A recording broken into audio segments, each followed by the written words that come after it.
বসে অফিস করে? ভাই খুনি কেমনে অফিস করে? তা বলেন তাহলে যে কেউ মারা যায় নাই, আপনি হত্যা মামলার আসামির আপনি অফিস করতে দেন, এটা কোন ধরনের নাটক? আশিক রহমান এই যে আরটিভির হত্যা মামলার আসামি কই, আপনি তারা ধরেন না। সো কালকে থেকে লিস্টিং করতে হবে কোন কোন অফিসে এখন পর্যন্ত হত্যা মামলার আসামিরা আছে, আওয়ামী লীগের দোষর আছে, সেই অফিসে যায় তারপরে বাই ফোর্স তাদেরকে ওইখান থেকে সরাইতে হবে। সাংবাদিক, প্রথম আলোর যেসব সাংবাদিকরা এই বাংলাদেশে ভুয়া জঙ্গি বানায় তারপরে তাদেরকে 12 বছর গুম করে রেখেছে, তাদেরকে কি করতে হবে? সবচাইতে বড় কাজ যেটা, সেটা হচ্ছে যারা এই 12 বছর গুম ছিল, ভাই আপনারা লোক পান না, কারে কোথায় বসাবেন, কে ভালো মানুষ? আরে ভাই ভালো মানুষের দরকার নেই, খারাপ মানুষের নিয়ে বসান। মনে করেন গুম ছিল এরা খুব খারাপ মানুষ, ওরে নিয়ে বসান, ও যাই করুক। আমি একটা জিনিস, সরি ইলিয়াস, আমি ইন্টারাপ্ট করার জন্য, যে জিনিসটা আমি আমার সকালবেলা দেখে খুবই মেজাজ খারাপ হয়েছে।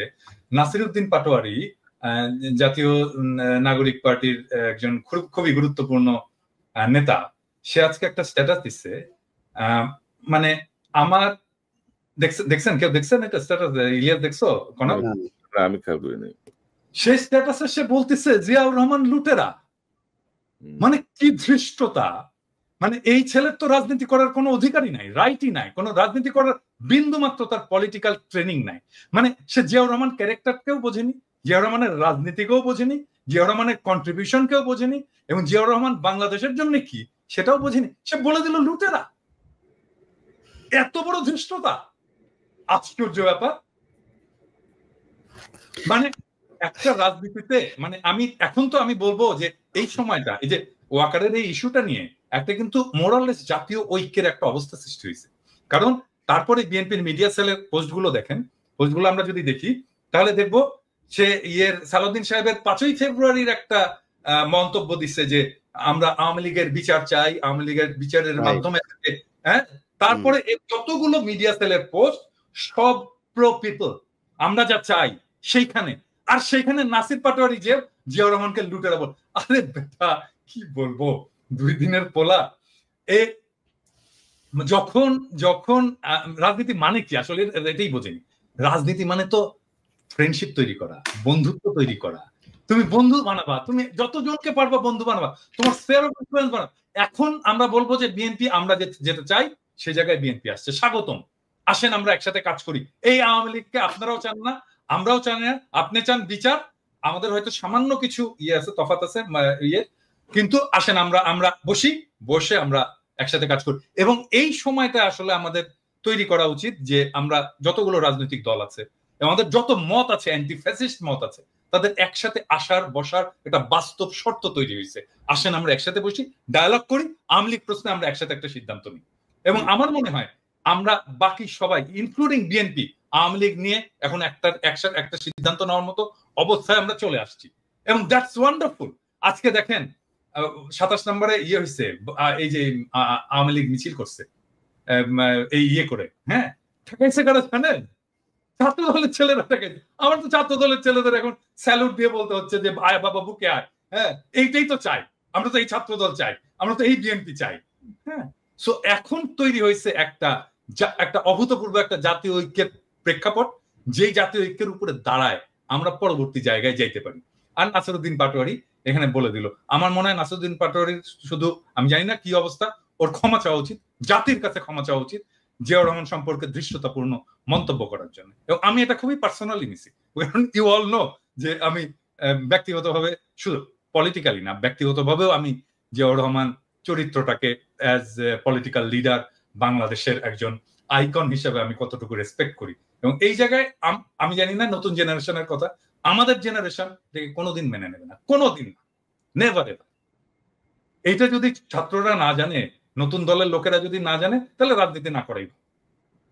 না দাদা, ওই যে ছাত্র উপদেষ্টা বা ছাত্র যারা নেতৃত্বে আছে, তাদের যে বডি ল্যাঙ্গুয়েজ বা তাদের যে হাবভাব আর কি, এটা ঠিক মনে হয় না যারা বিপ্লব করে আসছে আর কি, মনে হয় যেন একটা ওই এলিট পলিটিক্যাল পার্টি। কনক ভাই আপনি দেখেন শুরুর দিকে আমরা যখন আসিফ নজরুলের ব্যাপারে কথা বললাম, আমি আসিফ নজরুলের ব্যাপারে কথা বলার পরে এই আসিফ সবার আগে এসে আসিফ নজরুলের পাশে দাঁড়াইলো, কিচ্ছু বলি নাই, হজম করেছে। আজকে আপনি আপনার বইতে লিখেছেন ক্যান্টনমেন্টে আপনি জানেন হাসনাত গিয়েছে, হাসনাত বলেছে না যায় নাই সে, আপনি গিয়েছেন। এখন আমরা কোনটা, ক্যান্টনমেন্টে কিছু একটা ঘটেছিল, আমি বলেছিলাম যে ডক্টর ইউনূসকে প্রধান উপদেষ্টা বানাইতে চায়নি, আসিফ নজরুলকে বানাইতে চাইছিল। এখন তো আপনারা স্বীকার করছেন, এতদিন স্বীকার করেন নাই কেন? এতদিন স্বীকার করা উচিত ছিল। তাইলে তো আসিফ নজরুল, আসিফ আজকে যায় মানুষের কাছে যায় বলে যে সে তার আসিফ নজরুলের সাথে তার সম্পর্ক ভালো নাই, ইলিয়াস ভাই কেন আমার পেছনে লাগলো। আরে ভাই, আপনার সাথে ভালো সম্পর্ক না আমি কেমনে বুঝবো? আপনি প্রথম আলোর নিয়ে আমার আমার আমার আমার যে রক্তের ভেতরে এন্টি ইন্ডিয়ান যে সেন্টিমেন্ট আমার ভেতরে কাজ করে, তার সবচাইতে বাংলাদেশের প্রধান দোষর হলো গিয়া প্রথম আলো আর ডেইলি স্টার। আপনি সেই প্রথম আলোর কাছে যায় তারপরে আপনার বই ইয়ে করেন, আপনি আর জায়গা পান নাই কোথাও। আপনার পক্ষে কথা বলবো কেমনে? আমরা তো বলতে চাই একটা দল দরকার ছিল যারা কিনা রাজনৈতিক শক্তির বাইরে গিয়া বাংলাদেশটাকে একটা সুন্দর জায়গায় নিয়ে যাবে। এই জন্য মানুষ জীবন দিয়েছিল, মানুষ আপনাদেরকে ব্ল্যাঙ্ক সাপোর্ট দিয়েছিল যে যা মনে চায় করেন, যত বছর প্রয়োজন হয় করেন। আপনার তো এই ডক্টর মোহাম্মদ ইউনূসকেই রাখতে চান নাই, তার মানে আসিফ নজরুলকে রাখতে চেয়েছিলেন। কে চেয়েছিল? কেন চেয়েছিল? তারা কি এখনো আছে আসিফ নজরুলের সাথে? তাহলে থাকলে তারা কারা? ক্যান্টনমেন্টের সেই অংশটাকে আমাদের সামনে তুলে ধরতে হবে। ক্যান্টনমেন্টের সেদিন কি হয়েছিল সেটা খুঁজে বার করা খুব জরুরি। ইলিয়াস, আমি আসতেছি একটা বিষয় দেখাতে চাই দাদা। ধরেন এই যে নতুন দল গঠন, এই হাসনাতের এই স্ট্যাটাসের পরে আজকে আমি আসিফ মাহমুদের একটা ভিডিও ক্লিপ দেখলাম। আমি ওই ক্লিপটা দেখে একটু আলোচনায় আসতে চাই। এটা ইলিয়াসের বক্তব্যের সঙ্গে প্রাসঙ্গিক, আমি জাস্ট একটু দেখাতে চাই। প্রধানের দিক থেকে মূল ভেটোটা ছিল যে ডক্টর মোহাম্মদ ইউনূস কেন, why not any other person. Doctor Mohammad ইউনূসের নামে মামলা আছে, তিনি একজন কনভিক্টেড পারসন। একজন কনভিক্টেড পারসন আসলে কিভাবে একটা দেশের প্রধান উপদেষ্টা হতে পারে? আওয়ামী লীগ একটা লোককে একেবারেই দেখতে পাচ্ছে না, এবং বাংলাদেশে তো আলটিমেটলি 30-40% পিপল আওয়ামী লীগকে সাপোর্ট করে। এই 30-40% পিপলের মতামতের বিরুদ্ধে গিয়ে একটা লোককে প্রধান উপদেষ্টা করা উচিত? সেনাপ্রধান লাস্ট আমাদেরকে বলেছিল যে আমি বুকে পাথর চাপা দিয়ে এই সিদ্ধান্তটা মেনে নিচ্ছি।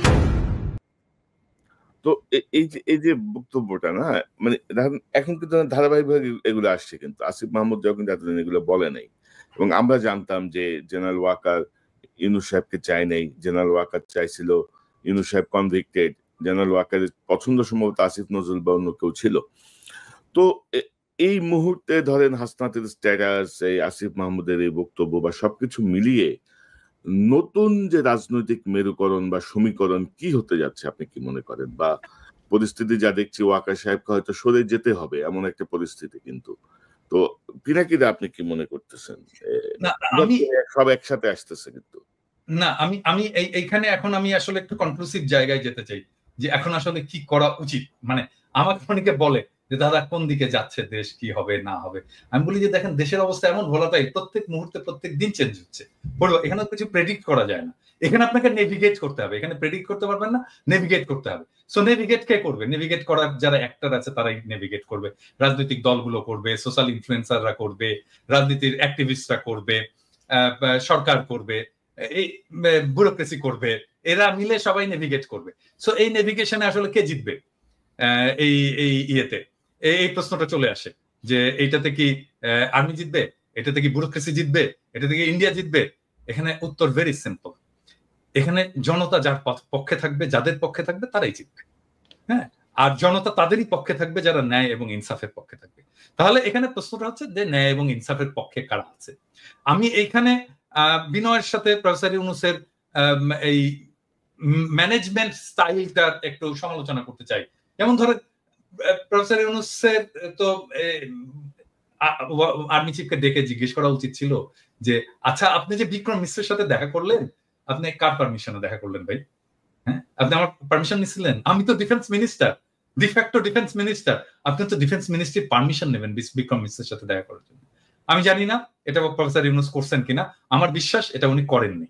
হ্যাঁ, তারপরে দেখেন ওয়াকার সবার সাথে কথা বলতেছে, বিভিন্ন জনের সাথে কথা বলতেছে, এই সোসাইটির বিভিন্ন লোকের সাথে কথা বলতেছে, অমুক অমুক অমুক অমুক তার সাথে কথা বলতেছে। ইভেন ধরেন হাসনাতের সাথেই বা কথা বলতেছে, কোন ক্যাপাসিটিতে কথা বলতেছে? হাসনাত একজন পলিটিক্যাল লিডার, তাই না? মানে আর্মি চিফের বাসায় যে হাসনাত এরকম পলিটিক্যাল লিডাররা কথা বলবে, এটা বলতে দেবো আমরা? মানে এইটা প্রফেসর ইউনূসের পারমিশন নিছে? তো প্রফেসর ইউনূস এটাকে কিভাবে ম্যানেজ করছেন? আমার ইয়ে হচ্ছে যে প্রফেসর ইউনূসকে ওনাকে ডাকতে হবে, ডেকে বলতে হবে যে আপনি যে এগুলো করছেন আপনি তো পারমিশন নেবেন না। এখন হইতে পারে প্রফেসর ইউনূস আর্মির সাথে সরাসরি ডিল করতে চান না, তো ফাইন, ওনার একজন বিশেষ সহকারী আছেন, একজন জেনারেল আছেন, উনি করুক, এটা ওনাকে দায়িত্ব দিয়ে দিন। কিন্তু আমরা তো এইভাবে ছেড়ে দিতে পারি না, আর্মিকে তো ফ্রি হ্যান্ড দিতে পারি না যে পলিটিক্সে সে একটা রোল রাখবে। নো ওয়ে, এটা আর্মির কাজ না। আর এখন ধরেন মানে আর্মি ডিপ্লয় করা হয়েছিল, একটা আইন শৃঙ্খলা পরিস্থিতি, একটা গ্যাঞ্জাম ট্যাঞ্জাম ছিল, এটি হয়েছে, এখন অনেক হয়েছে। এখন আর্মির ফিরে যাওয়া উচিত, ব্যারাকে ফিরে যাওয়া উচিত, আর্মির ইয়াং অফিসারদের ফিরে যাওয়া উচিত, সৈনিকদেরকে ফিরে যাওয়া উচিত অনেকগুলো কারণে। এক হচ্ছে এতদিন মাঠে থাকা উচিত না, 2 নাম্বার তারা ক্লান্ত, 3 নাম্বার তাদের প্রফেশনাল ট্রেনিং এর দরকার আছে। তোরে ভাই, আর্মিকে তো আমার ট্রাফিক পুলিশ আর এই মব পিটানোর কাজে লাগানোর দরকার নেই, তাকে দেশ রক্ষার কাজে লাগাবো, আমি তাকে ট্রেনিং দেবো, আমি তার স্কিল বাড়াবো, তাকে ক্যান্টনমেন্টে যে তার যুদ্ধবিদ্যা শেখাবো, আমি সে ক্যান্টনমেন্টে ফিরে যাক। আর্মিকে দ্রুত ক্যান্টনমেন্টে ফিরিয়ে নিয়ে যাওয়া হোক, এবং ফিরিয়ে নিয়ে যেতে তাদেরকে বিশ্রাম এবং তার পরবর্তী কাজের মধ্যে লিপ্ত করা হোক। এবং সেটার জন্য সিভিল প্রশাসনটা ফাংশনিং হতে পারতেছে না আর্মি, কারণ মনে করতেছে ও আচ্ছা আর্মি এসে তো এটা ট্যাকেল করবি, আমার তো এটা যাওয়ার দরকার নেই। এই জায়গাটাকে একটা খুবই স্ট্রিক্ট প্রফেসর ইউনূসকে একটা রোল নিতে হবে, যেন আর্মি কোনোভাবেই পলিটিক্স নিয়ে কোনো ধরনের চিন্তা ভাবনাই না করে। এটা তো আর্মির কাজ না রে ভাই, এটা তো ওয়াকারের কাজ না। আপনি এটা কেন বলতে চাচ্ছেন? মানে কোন নির্বাচন ইনক্লুসিভ হবে, কোনটা হবে না, এটা তো সেনাবাহিনীর প্রধানের চিন্তা করার বিষয় না, এটা রাজনৈতিক সরকার বা সরকারে যারা আছে তারা দেখবে। আর আপনি যেটি বলছেন দাদা, ম্যাজিস্ট্রেসি পাওয়া নিয়ে মাঠে থেকেও তো খুব বেশি আমরা সুফল কিন্তু পাইনি, মানে কোনো বিষয় নিয়ে আমরা খুব বেশি যে সুফল পেয়েছি তা কিন্তু না। এবং জেনারেল ওয়াকারের এই বক্তব্যটা বা আমি একটু রেসপেক্টফুলি কনক তোমার কথার সাথে একটু ডিসএগ্রি করতে চাই, কারণটা হচ্ছে কি আমার কাছে ডেটা আছে, মানে একদম ভেরি সলিড ওই ক্রাইমের ডেটা আছে, এবং ক্রাইম আসলেই কমেছে। আমি যদি জানুয়ারি 2024 থেকে আমি যদি এই বিপ্লব পূর্ব ডেটাগুলো দেখি, তার সাথে যদি বিপ্লব পরবর্তী ডেটাগুলো দেখি, সিগনিফিকেন্টলি ক্রাইম কমেছে, অপরাধ কমেছে। না দাদা, আমি যেটা বলতে চাচ্ছি, বোঝাতে চাচ্ছি, সেটি হচ্ছে যে মানে আমাদের যে প্রত্যাশা, মানে আমাদের কাছে আমরা যখন আর্মি নিয়ে কথা বলি, আর্মির কাছে কিন্তু আমাদের প্রত্যাশা অনেক বেশি। এবং আপনি যদি দেখেন যে ফুল ম্যাজিস্ট্রেসি পাওয়ার নিয়ে আর্মি থাকার পরে পুলিশ নাই, ভরসার জায়গা ছিল একটাই যে আর্মি কন্ট্রোল করবে, কিন্তু সেই জায়গাটায় এটা নিয়ে আপনি কথা বলেছেন বা আমরাও কথা বলেছি, বিভিন্ন জায়গায় যে আওয়ামী লীগের যেসব অফিসার গুলো বসানো কমান্ডে, তারা বলছে সব চুপচাপ বসে থাকো, মানে এরকম মতো এসছে, তো যেটা আমাদের আর্মিকে ক্ষতিগ্রস্ত করছে। ওইটাই আমি বলতে চাচ্ছি আর কি, যে ফুল ফ্লেজের কাজ হয় নাই। আপনি বারবার বলেছেন জেনারেল ওয়াকারকে কাকে কাকে সরাতে হবে, কি কি করতে হবে, আমরা বলেছি, মানে কেউ কিন্তু কোনো আচ্ছা রেদওয়ান যে ওই যে গুলি করলো, যে বিজিবিতে পোস্টেড ছিল, গুলি করলো সরাসরি সাবমেশিন গান দিয়ে, তাকে আর্মি ধরিয়ে দিছে। এটাই মানে দাদা, কোথাও কিন্তু কোনো শুনতেছে না, যেমন ওয়াকার সাহেব শুনতেছে না, ধরেন ইউনূস স্যার ওনার মন্ত্রিসভা নিয়ে আমরা এত কথা বলতেছি, সেই ঘুরে ফিরে কিন্তু সেই ট্র্যাশ গুলাই বসে আছে, কিন্তু কোনো চেঞ্জ হচ্ছে না। কিন্তু তো এগুলো আলটিমেটলি ডক্টর ইউনূসকে একটা পর্যায়ে যে মেলাইন করবে, একটা পর্যায়ে ক্ষতিগ্রস্ত করবে। এখনো হয়তো উনি বুঝতে পারছেন না, বাট অলরেডি তার প্রসঙ্গে অনেক কথা আসছে যে উনি কেন এদেরকে নিয়ে রাখছেন, বসায় রাখছেন এই লাইবিলিটিস গুলো। তো কথা কিন্তু কেউ শুনতেছে না, আর্মিও শুনতেছে না, সরকারও শুনতেছে না, এই হচ্ছে গিয়ে আমাদের অবস্থা। তো এখন আপনার কি মনে হচ্ছে এই যে ধরেন হাসনাতের বক্তব্য বা আসিফের এই বক্তব্য, সবকিছু মিলিয়ে কোনো পরিকল্পিত কোনো কিছু কি আপনার কাছে মনে হয় দাদা? মানে কেউ পরিকল্পনা করে এই ঘটনাগুলো ঘটাচ্ছে কিনা, মানে পরিকল্পনা করে একটার পর একটা ঘটনা এসে ধরেন জিনিসটাকে অন্য কোনো শেপে যাবে কিনা? ওই যে আমি যে বললাম যে প্রেডিক্ট করা মুশকিল, কারণ এখানে অনেকগুলো ইন্টারেস্ট গ্রুপ তো কাজ করছে, মানে এখানে ইন্ডিয়া কাজ করছে, এখানে র কাজ করছে, এইখানে মিলিটারি ব্যুরোক্রেসি কাজ করছে, এখানে জেনারেল পারপিট্রেটর জেনারেল যারা গণহত্যা গুম খুনের সাথে যুক্ত ছিল তারা এখানে কাজ করছে, এখানে হাসিনা কাজ করছে, হাসিনার দলের লোকেরা কাজ করছে, তার ফাইন্যান্স কাজ করছে। হ্যাঁ, তো এই যে একটা কমপ্লেক্স এর মধ্যে আমরাও কাজ করছি, ডেফিনেটলি আমরা জনগণকে জানাচ্ছি, আমরা জনগণকে উদ্বুদ্ধ করছি, জনগণ আমাদের কথা শুনছে, এখানে আমাদেরও রোল আছে। সো এই যে মাল্টিপল ফ্যাক্টর যে কাজ করছে বিভিন্ন দিক থেকে, তো এটা ট্রাজেক্টরি কোন দিকে যাবে, মানে এটা কোন দিকে নিয়ে যাবে দেশটাকে, সেটা প্রেডিক্ট করা মুশকিল। কিন্তু আমি বলবো যে আমি তো প্রেডিক্ট করি না, আমি নেভিগেট করি, আমি এর মধ্যে দিয়ে হাল বেয়ে আমি এক জায়গায় যেতে চাই আর কি, এর মধ্যে দিয়ে ড্রাইভ করে আমি এক জায়গায় যেতে চাই। সো আমি ড্রাইভ করে যাব যেটা ন্যায় ইনসাফের পক্ষে, এবং আমরা সবাই থাকবো, জনগণকে আহ্বান জানাবো যেটা ন্যায় এবং ইনসাফ সেই জায়গায় থাকবেন, এবং আমাদের আমি 4টা জিনিস বলছিলাম, কনকা মনে আছে কিনা, আমি আবার বলি সবাইকে। আমি 4টা জিনিস নিয়ে আমি কাজ করি এবং আমি চাই এটা আমাদের জাতীয় ঐক্যের ভিত্তি হওয়া উচিত। নাম্বার 1, বাংলাদেশে আওয়ামী ফ্যাসিবাদ জীবনে ফিরবে না, আমরা ফিরতে দেব না। নাম্বার 2, বাংলাদেশে ভারতীয় আধিপত্যবাদ ফিরবে না, আমরা তাকে ফিরতে দেব না। নাম্বার 3, আমরা বাংলাদেশে একটা সাম্যের সমাজ চাই। নাম্বার 4, বাংলাদেশে আমরা একটা ইনসাফের সমাজ চাই। আমার চাওয়া এই সামান্য 4টা জিনিস, এই 4টার জন্য আমি জীবন দিয়ে দেব, এবং এইটাই আমার অন্যের সাথে ঐক্য করার ভিত্তি হবে। এবং আমি প্রফেসর ইউনূস সরকারকেও বলবো যে আপনার কাজের মধ্যে এই 4টার রিফ্লেকশন ঘটান। এবং আমি বিএনপি কে বলবো, জামাত ইসলামীকে বলবো, বাংলাদেশের সকল রাজনৈতিক দলকে বলবো যে এখন আপনারা বসে আসেন, আমরা একটা জাতীয় ঐক্য তৈরি করতে পারি কিনা এই 4টা বেসিসের ভিতর। আপনারা যদি কিছু অ্যাড করতে চান করতে পারেন, কিন্তু যত বেশি অ্যাড করবেন এটা কমপ্লেক্স হবে। এবং আমি বিএনপির যত নেতার সাথে কথা বলছি, জামাতের যত নেতার সাথে কথা বলছি, ইভেন জামাতের বাইরেও যত নেতার সাথে কথা বলছি, এমনকি ছাত্রদের যত নেতার সাথে কথা বলছি, এই 4টা পয়েন্টে কিন্তু কেউই ডিসএগ্রি করেনি, কিন্তু ফর্মালি আমরা কেন বলতে পারতেছি না এটাকে আমার এটা ঐক্যের প্ল্যাটফর্ম হবে, এর উপরে দাঁড়িয়ে আমরা আমাদের পরবর্তী রাজনীতি নির্মাণ করব। রাইট। তবে দাদা, এই যে সেনাপ্রধানের উদ্ভূত যে পরিস্থিতি, বক্তব্য, এটা নিয়ে আমার মনে হয় যে আইএসপিআর এর একটা ব্যাখ্যা খুব জরুরি। আসলে সেনাপ্রধান কেন বলেছেন, কোন প্রেক্ষিতে বলেছেন, কি বিষয়, এটা ব্যাখ্যা আমরা খুব সহজে দিতে পারে, কিন্তু অন্তত বিট্রে করবে না। আওয়ামী লীগকে আনার জন্য ওরা কোনো কাজ করবে না, কারণ ওরা 12 বছর গুম ছিল। এই লোকগুলির কোথাও বসানো নেই, গুম ঘরে নিয়ে যায় পরিদর্শনে, সেখানে হাসিনুর রহমানরে নিয়ে যায় না। আপনি কোন দেশে আছেন? আপনার এই ওয়াকারের গায়ে আগুন জ্বলা যায় হাসান নাসের আর আসিনুরের নাম শুনলে। আপনি কে ওয়াকার মিয়া? আপনার জীবনের সবচাইতে বড় পাপ, আপনি যে দোজকে যাবেন, আপনি নাকি মাগরিব থেকে এসা পর্যন্ত আপনি নাকি কোরআন ছাড়া কিছু বুঝেন না। আমাদেরকে বুঝায় গেল ভাই, আজকে বলি নামটাম না বলি, আমার আর কনক ভাইরে আর্মির প্রতিনিধি দল আইসা নিউ ইয়র্কে এসে বুঝায় গেল উনি মাগরিব থেকে এসা পর্যন্ত কারোর সাথে দেখা করেন না, কোরআন শরীফ পড়েন। এইভাবে নাকি কেমনে পরে চশমা চোখে দিয়ে এইভাবেও দেখা গেল না, একদম সামনে বসা। আমরা বিশ্বাস করলাম। আমরা কিন্তু তারপর থেকে পিনাকি দাদার কাছে আমি মাপ চাই আজকে। পিনাকি দাদা আমারে বলছে যে তুমি ইয়ারে কেন করলা, ওয়াকারে কেন ব্ল্যাঙ্ক সাপোর্ট দিলা।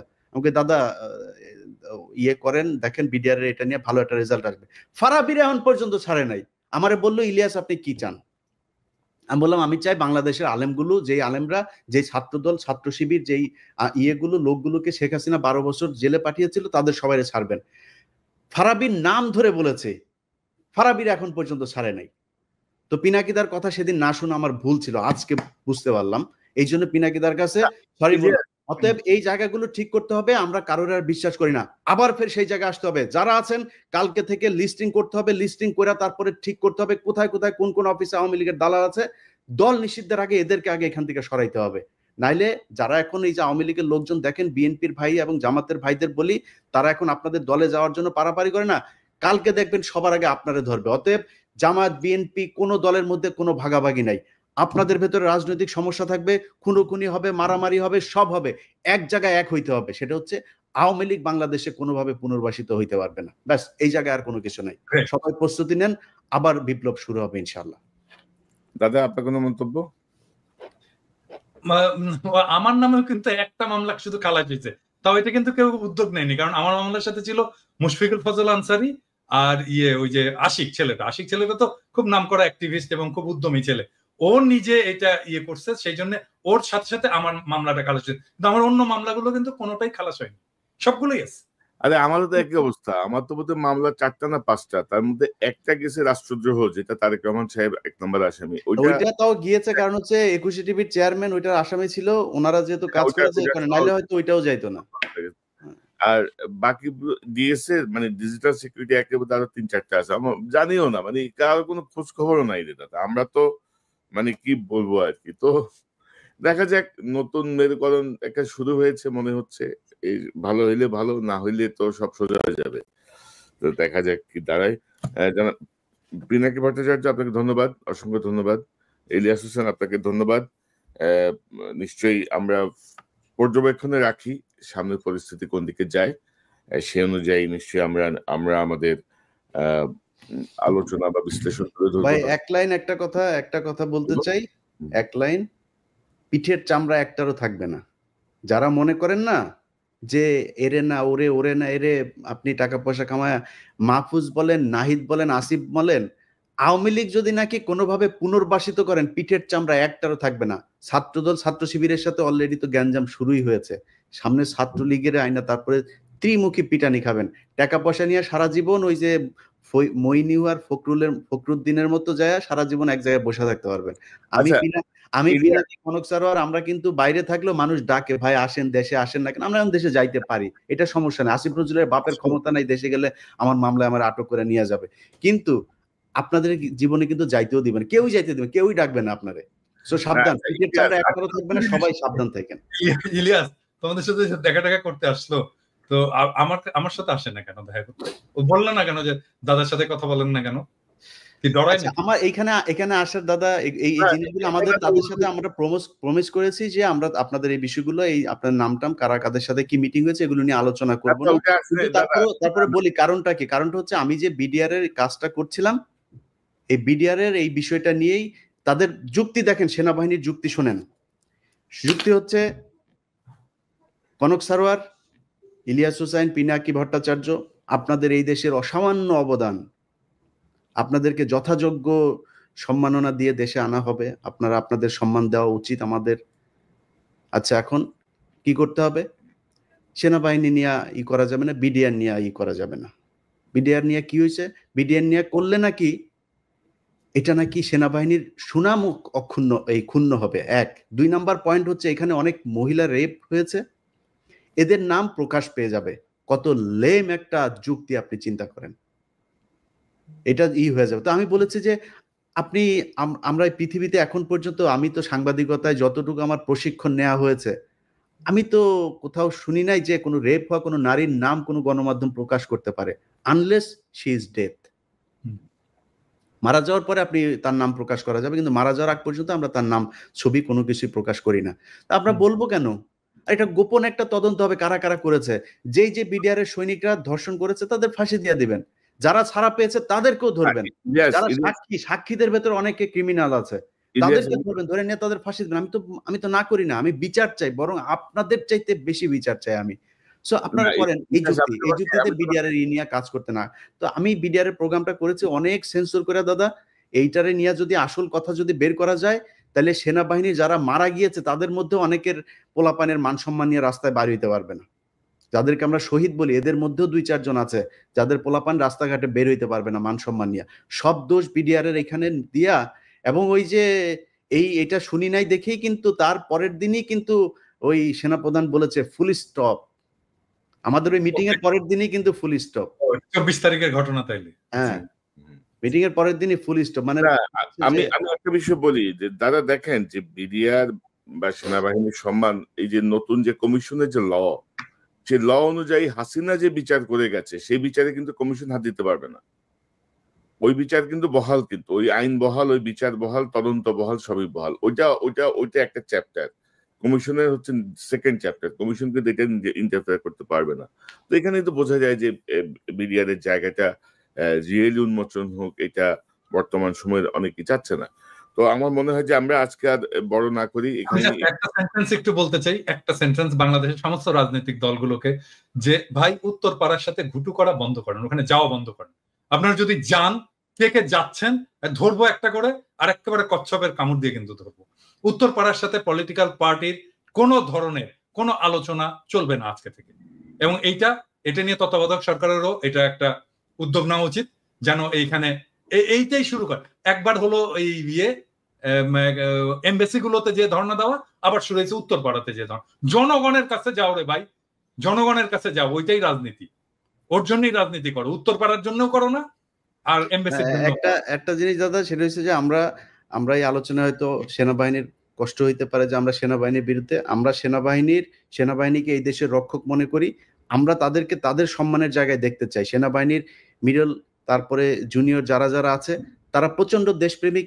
বাংলাদেশের প্রতিটা সৈনিক দেশপ্রেমিক, তারা কোনো ধান্দাবাজিতে যায় না।